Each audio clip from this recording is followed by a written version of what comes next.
The champagne tasted better than usual. Maybe it was the vintage, or maybe it was watching my parents' faces turn progressively redder as they realized where my sister Melissa had chosen to hold her wedding reception. The Grand Meridian wasn't just any hotel.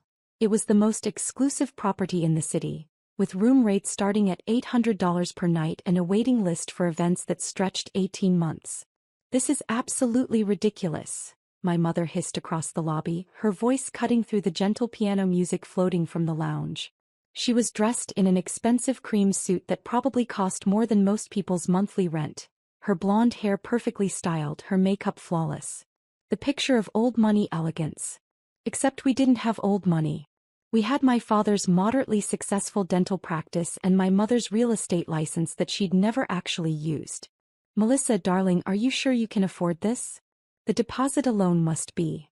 "We can afford it, Mother," Melissa said tightly, smoothing down her engagement cocktail dress. This was the pre-wedding family meet and greet, scheduled for the evening before tomorrow's ceremony. "Brandon's family is helping." "Of course they are." My father adjusted his tie, looking around the lobby with poorly concealed envy. Dr. Richard Williams had always wanted to be the kind of man who stayed at places like the Grand Meridian, but had never quite managed it. At least someone in this family married well. I took another sip of my champagne, saying nothing. I was sitting in one of the lobby's plush armchairs, already checked into my room, watching the family drama unfold with detached amusement. "Oh, there she is," my mother said, her voice dripping with disdain. "Just sitting there like she belongs here. Emily, shouldn't you be at work?" "I thought coffee shops kept late hours." "I took time off for the wedding," I said calmly.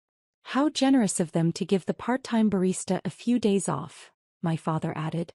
He walked over to where I was sitting, looking down at me with that expression I'd seen my entire life. Disappointment mixed with contempt. "I hope you're not expecting us to pay for your room here, Emily. Your mother and I are already stretched thin helping with wedding costs." That was interesting, considering Melissa had just said Brandon's family was paying for everything. But I didn't point that out. "I have my own room, Dad. Don't worry about it." "Your own room?" My mother laughed, a sharp sound. "Emily, a standard room here costs more than you make in a week. Did you put it on a credit card? Because we are not bailing you out again when you can't make the payments." "I haven't asked you for money since I was 19, Mom." "Yes, when you dropped out of that perfectly good business program at State to pursue your little creative writing fantasy," my father said. "Worst investment we ever made. $20,000 in tuition down the drain." Melissa shifted uncomfortably. "Maybe we should go see the ballroom? The coordinator said she'd give us a tour at 7. "In a minute, sweetheart." My mother was still focused on me like a hawk that had spotted wounded prey. "I just want to make sure your sister understands the value of money. Emily, you're 32 years old. When are you going to get a real job? Stop pretending that serving coffee is a career." "I'm happy with my work," I said simply. "Happy?" My father shook his head. "You know what would make you happy? Financial security. A husband. Children. The future. Instead, you're living in that tiny apartment in the old district, driving that ancient Honda, wearing clearance rack clothes." "My clothes are fine, Dad." "They're an embarrassment." My mother looked me up and down with visible distaste. I was wearing simple black pants and a navy blue blouse, both well-made but understated. "At least try to look presentable for your sister's wedding. People are going to know we're related." "The horror," I murmured into my champagne. "What was that?" "Nothing, Mother." Brandon's parents arrived then, mercifully interrupting the conversation. Michael and Patricia Green were exactly the kind of people my parents wished they were. Genuinely wealthy with the quiet confidence that comes from never having worried about money. Michael owned 3 car dealerships across the state. Patricia sat on the boards of several charities. "Richard. Susan." Patricia air-kissed my mother on both cheeks. "How wonderful to see you again. Isn't this venue just spectacular?" "It's extraordinary," my mother gushed, her entire demeanor changing. "Melissa has such excellent taste." "The Grand Meridian is one of our favorite properties," Michael said, shaking my father's hand. "We've hosted several corporate events here. The service is impeccable." I watched my father's jaw tighten slightly. The Greens could afford to host corporate events here. The Greens belonged. "Emily." Patricia noticed me and came over, warm and genuine in a way my own mother had never been. "So good to see you, dear. Are you all checked in?" "I am, thank you." "Wonderful. We've reserved a table at the restaurant for 8 o'clock, the hotel's main dining room. Please join us. Family dinner before the big day." "She probably can't afford it," my father said loud enough for everyone to hear. "The restaurant here has a prix-fixe menu that's over $100 per person." The lobby seemed to go very quiet. "I'm sure Emily can manage," Patricia began, looking uncomfortable. No, Richard's right." My mother jumped in, clearly relishing the opportunity to explain my failures to Brandon's parents. "Emily works at a coffee shop. Part-time. She's been struggling ever since she dropped out of college to find herself. We've been supporting her for years really, but at some point tough love is necessary." Every word was a lie, but I didn't correct her. "Not yet." "I had no idea," Patricia said carefully. "Emily, if money is tight, please don't feel obligated." "I'll be at dinner," I said. 8 o'clock. My father laughed. "With what money?" "Emily, stop trying to pretend. It's embarrassing. You can't afford to eat here, you definitely can't afford your room, and we're not covering it. Your mother and I have already spent a fortune on this wedding." "Actually, we covered the wedding," Michael said quietly. "We were happy to do it." My father's face went red. "Well, yes. We meant the other expenses. Travel. New outfits for the rehearsal dinner. Gifts. It adds up." "I'm sure," Michael said, diplomatically neutral. Melissa looked like she wanted the marble floor to open up and swallow her. Brandon was staring at his shoes. This was supposed to be a happy family gathering, and my parents had turned it into a public dissection of my supposed failures. "The point is," my mother continued, "Emily needs to start being realistic about her life choices. She can't keep living in fantasyland, pretending she's successful when she's barely scraping by. Look at her sister. College degree, successful career in marketing, marrying a wonderful man from a good family. That's what success looks like." "Mom," Melissa started. "Don't interrupt, sweetheart. Someone needs to tell your sister the truth." My mother turned back to me. "Emily, you need to wake up. You're not getting any younger. No decent man wants a woman in her 30s with no career, no assets, no prospects. You're going to end up alone, working minimum wage jobs for the rest of your life." "I'm not sure this is the time," Patricia tried again. "It's exactly the time," my father said firmly. "We've coddled Emily for too long. Let her face consequences for once. She wants to stay at this hotel? Fine.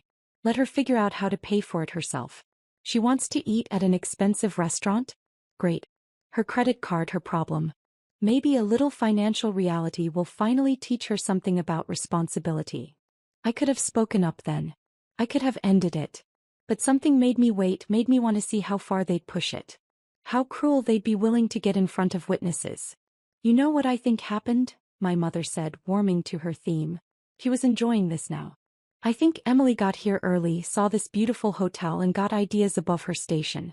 Probably thought she'd check in, put it all on credit and enjoy playing princess for a weekend. Living the high life on borrowed money, just like she's lived her whole adult life on borrowed time." "That's not fair," Melissa said quietly, but no one listened to her. "Fair." My father snorted. "I'll tell you what's not fair. Working hard your entire life, building a successful practice, putting 2 daughters through private school, paying for college only to have one of them throw it all away. Emily had every advantage. And she wasted all of it." "I don't think Emily wasted anything," Brandon said suddenly. He'd been quiet until now, but he looked angry. "She seems perfectly happy." "Happiness doesn't pay bills," my mother snapped. "And don't worry, Brandon, we're not asking you to pay for her. You're joining this family, but Emily's failures are not your responsibility." "How generous of you," I said. My mother's eyes narrowed. "What was that?" I said, "How generous. You think this is funny? Emily, you're 32 years old with nothing to show for your life. Nothing. No career, no husband, no children, no property, no savings.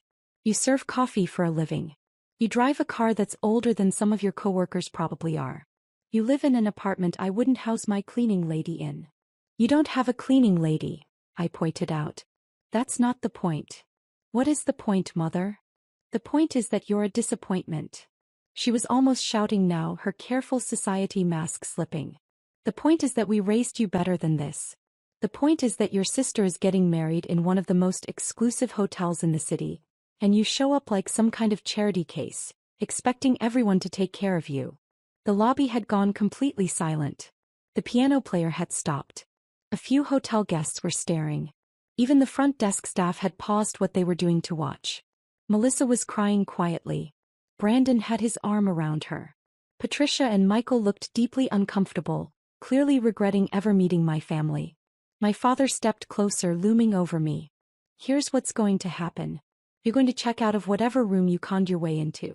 You're going to drive back to your apartment tonight.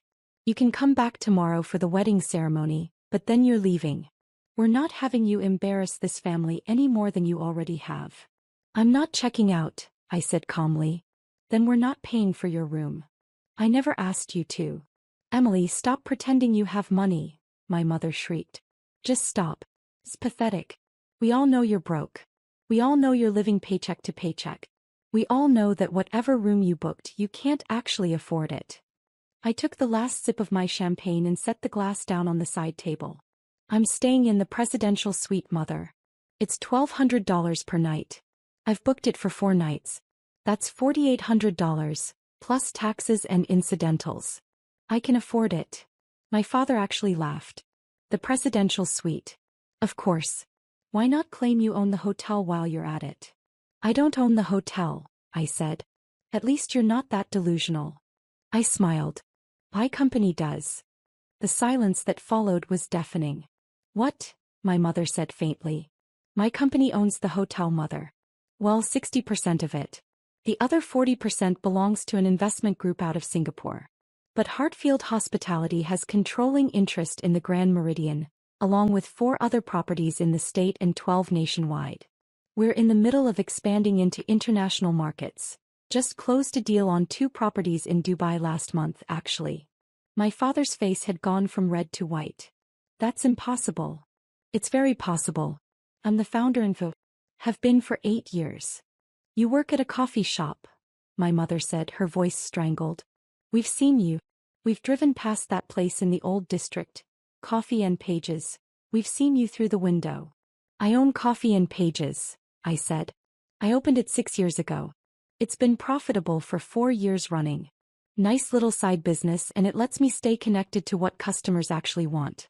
Market research, basically. But hospitality is the main business. Hotels, resorts, boutique properties. We're a private company. I don't really advertise my involvement. Prefer to stay under the radar. Melissa had stopped crying. She was staring at me with her mouth slightly open. You're lying, my father said flatly. I'm really not. This is insane. You expect us to believe that you who dropped out of college, who has never shown any business sense whatsoever, own a successful hotel company. I expect you to believe whatever you want, Dad. But yes, I dropped out of college at 19 because I had a better opportunity. A friend from high school had inherited some money and wanted to invest in a startup. I had ideas about boutique hospitality, about creating experiences rather than just providing rooms. We started small. Bought a struggling bed and breakfast property, renovated it, made it profitable. Used those profits to buy another property. Then another. Built it up slowly over the years. Who's we? Michael asked. He looked fascinated rather than skeptical. My business partner, James Chin. We met in high school, stayed friends afterward. His grandmother left him $300,000 when she died. He trusted me with it. Best decision either of us ever made. We're worth about $40 million now combined. $20 million each, give or take, depending on how the market's doing. Patricia made a small sound. My mother looked like she might faint. $20 million, my father said slowly. Give or take. And you never told us? You never asked. You decided what my life was, and you weren't interested in any information that contradicted that narrative. When I tried to tell you about the business early on, you told me to stop lying and get a real job. So I stopped trying to tell you. But we've driven past that coffee shop, my mother said weakly. We've seen you working there. Multiple times. I check in on all my businesses regularly. I own 3 coffee shops, actually. Coffee and Pages was just the first. The other 2 are in different cities. I spend about 1 day a week doing regular shifts, talking to customers, talking to staff. Keeps me grounded. Reminds me what good service looks like. Melissa found her voice. 8 years? You've been running a successful company for 8 years and you never said anything. I tried, Mel. Remember when I invited everyone to the grand opening of the renovated Riverside Inn? Our second property? That was 7 years ago. Dad said he wasn't going to waste his time at some amateur hotel. Mom said I was embarrassing myself. You were the only one who showed up, and you left after 20 minutes because Mom called and said it was time to stop encouraging my delusions. My sister's face crumpled. I remember. I thought you were just managing it. I didn't know you owned it. I tried to tell you. You didn't want to hear it. This is ridiculous, my father said, but he sounded uncertain now. If you're so successful, why do you drive that old Honda? Why do you live in that tiny apartment? I like my Honda. It's reliable. And I don't live in that apartment anymore. I moved 3 years ago. I own a townhouse now about 2 miles from here. But you've never asked where I live, so you wouldn't know that. You've never visited me, never invited me to visit you.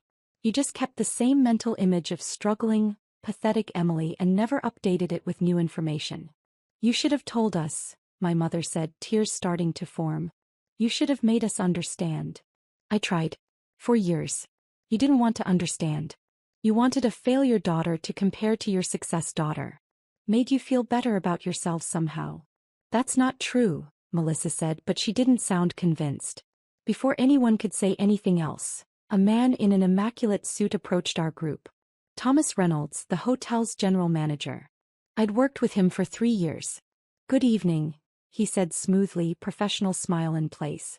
I hope everyone is enjoying their stay at the Grand Meridian. His eyes found me. Ms. Williams, I wanted to confirm, your usual suite is ready. We've stocked the champagne you prefer and made sure the fresh flowers are in place. The presidential suite, correct? Thank you, Thomas. Yes, that's perfect. Excellent. And regarding your family's rooms and restaurant reservations, shall I bill everything to your company account as usual, or would you prefer separate billing? The question hung in the air like smoke. Thomas, I said carefully, these are my parents, Dr. Richard and Susan Williams. And this is my sister Melissa and her fiancé Brandon Green, and his parents, Michael and Patricia Green. Wonderful to meet all of you. Thomas nodded politely. Ms. Williams has arranged for the wedding tomorrow to be complimentary, of course. Everything, venue, catering, flowers, all of it. Her gift to the happy couple. And I have everyone's rooms ready. Should I put everything on the company account? My mother made a sound like a deflating balloon. Actually, I said, I think my parents would prefer to handle their own room charges. They've been very insistent about not accepting financial help from me. Thomas looked confused. Of course, if that's what they prefer. However, the room they requested, the Grand Suite, is $1,600 per night. They've booked 3 nights. Should I charge that to their card on file? My father had gone gray. The Grand Suite. I kept my voice neutral. That's more expensive than my presidential suite, Dad. I thought you said I couldn't afford to stay here. This is a misunderstanding, my mother said frantically. We didn't realize the room would be so expensive. We just told them we wanted something nice. Something nicer than what you thought I could afford, I said. Something that would show you were more successful than your disappointment daughter. Emily. Mr. Reynolds, I said, please put my parents' room and all associated charges on my company account. Consider it a wedding gift. For Melissa, not for them. Very generous, Ms. Williams. And dinner tonight? I have a table reserved for your party at 8 in the main restaurant. Company account for everyone, I said. Including wine pairings. Excellent. I'll make a note. Please let me know if there's anything else you need. Thomas nodded to the group and walked away, leaving behind a silence so thick you could cut it with a knife. My father opened his mouth, then closed it again. My mother was crying openly now, mascara running down her carefully made-up face. Emily, Patricia said gently, that was extraordinarily generous. It's Melissa's wedding, I said simply. She deserves a perfect day. That's all I care about. Michael was looking at me with something like respect. Hartfield Hospitality. I've heard of your company. You're doing interesting things with boutique properties. There was an article in Hospitality Today about your approach to renovation and customer experience. That was a good article. The writer really understood what we're trying to do. I'd love to hear more about it. Perhaps at dinner. I'd be happy to talk business. Brandon cleared his throat. So, the wedding is paid for? Everything. Everything. Venue, food, flowers, music, everything. It's the least I could do for my sister. Melissa burst into fresh tears, but these ones seemed different. She stumbled forward and hugged me fiercely. I'm so sorry, she whispered. I'm so sorry. I should have listened. I should have believed in you. I should have. It's okay, Mel. Really. You're here now. That's what matters. She pulled back, wiping her eyes. $20 million? You're actually worth $20 million. The business is. James and I each own 50%. But yes, approximately. And you're paying for my entire wedding? The venue's mine anyway. Just seems like good synergy. She laughed, a slightly hysterical sound. I can't believe this. I can't believe any of this. Why didn't you tell me? I tried. You remember that lunch we had last year? When I tried to explain what I do, and you said you didn't really have time to hear about the coffee shop business. That's when I gave up. I'm an idiot. You're not an idiot. You just believed what you were told. My parents still hadn't said anything. They stood there frozen looking at me like I was a stranger. Which I suppose I was. They'd never actually known me. We should go freshen up before dinner, Patricia said diplomatically. Emily, thank you again for your generosity. We'll see you all at 8. After they left with Brandon and Melissa, I was alone with my parents in the lobby. The piano player had started playing again. Normal hotel sounds filtered back in. The ding of elevator bells, quiet conversations, luggage wheels on marble. Emily, my father started then stopped. He looked lost. I don't understand, my mother said. How could we not know? How could we not see? You didn't want to see, I said. You wanted me to be a failure. It made you feel better about your own lives. That's not true. It is true, Mom. And the sad thing is I would have shared all of this with you. If you'd just been kind. If you'd just asked. If you'd ever treated me like someone whose life mattered. But you didn't. You spent 12 years telling me I was worthless. And now you're surprised that I stopped trying to prove otherwise. We're your parents, my father said. His voice cracked. We deserved to know. You deserved nothing, I said, and I meant it. You earned nothing. You did nothing but criticize and demean and belittle. Why would I share my success with people who've spent over a decade celebrating my supposed failures? We didn't celebrate. Yes, you did. Every time you told someone I was a disappointment. Every time you complained about me to your friends. Every time you compared me unfavorably to Melissa. Every single time you were celebrating the fact that I'd failed because it confirmed your worldview. Your assumptions. Your superiority. My mother was sobbing. My father looked older than I'd ever seen him. What do we do now? He asked quietly. That's up to you, I said. You can go to your extremely expensive room that I'm paying for, enjoy the wedding tomorrow that I'm paying for, eat the dinner tonight that I'm paying for, and then go back to your lives pretending this never happened. Or you can actually think about your behavior and decide to change.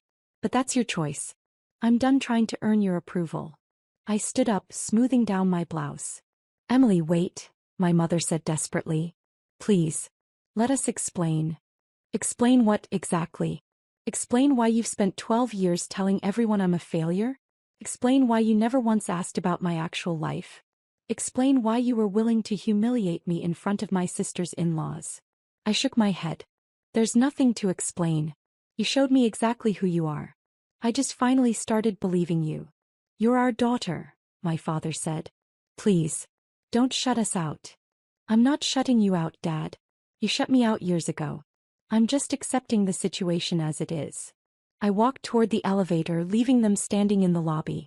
I could hear my mother crying, could feel my father's eyes on my back, but I didn't turn around. At 8 o'clock I went down to the restaurant. My parents were already there, sitting stiffly at the large table Thomas had arranged. Melissa and Brandon arrived moments later with his parents. The evening was awkward but civil. My parents barely spoke. When they did, they were subdued, almost meek. It was the first time in my life I'd ever seen them unsure of themselves.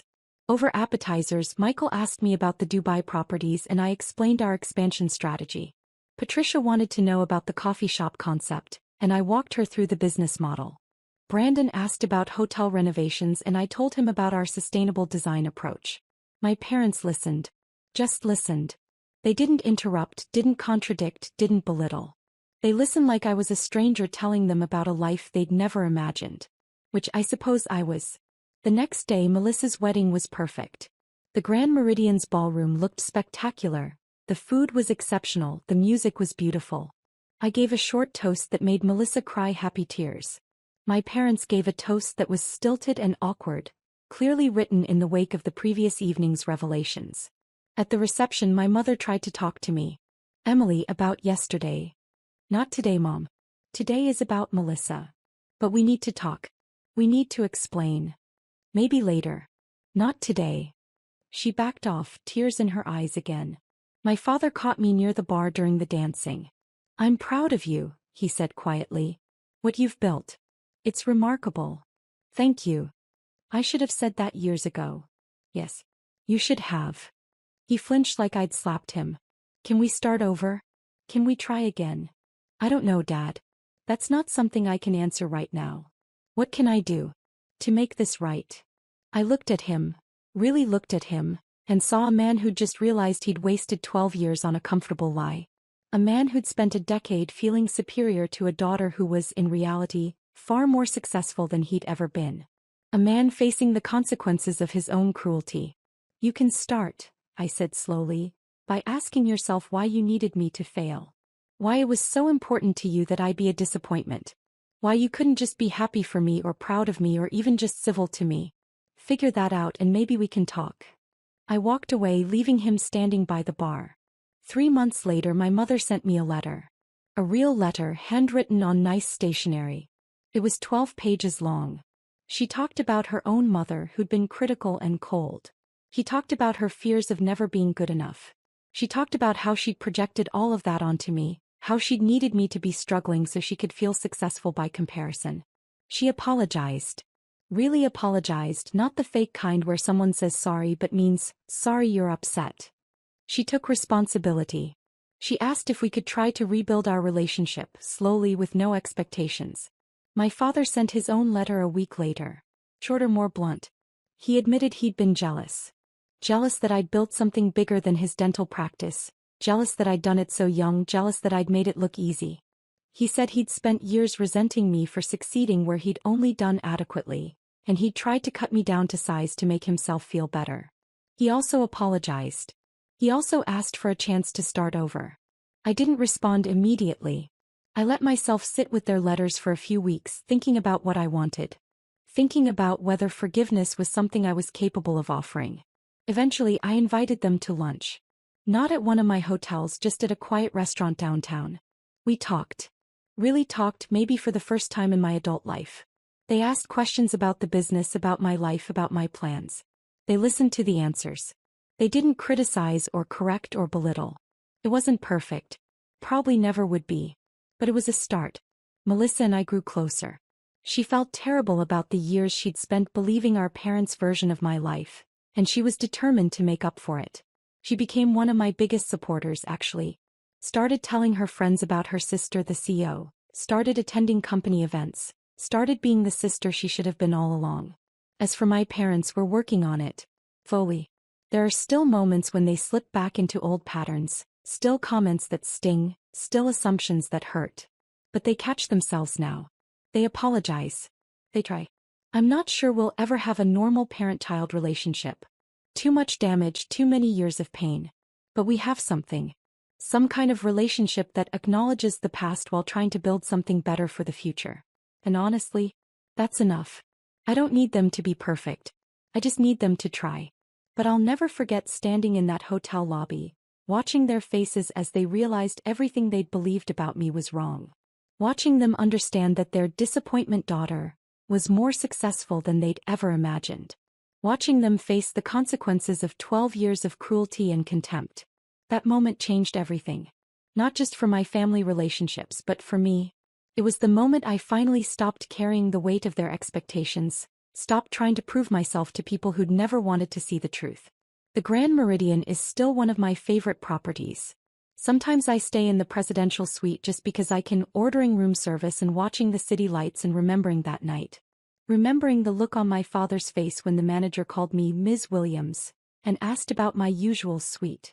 Remembering that sometimes, the best revenge is simply being yourself and letting other people face the reality they tried so hard to deny.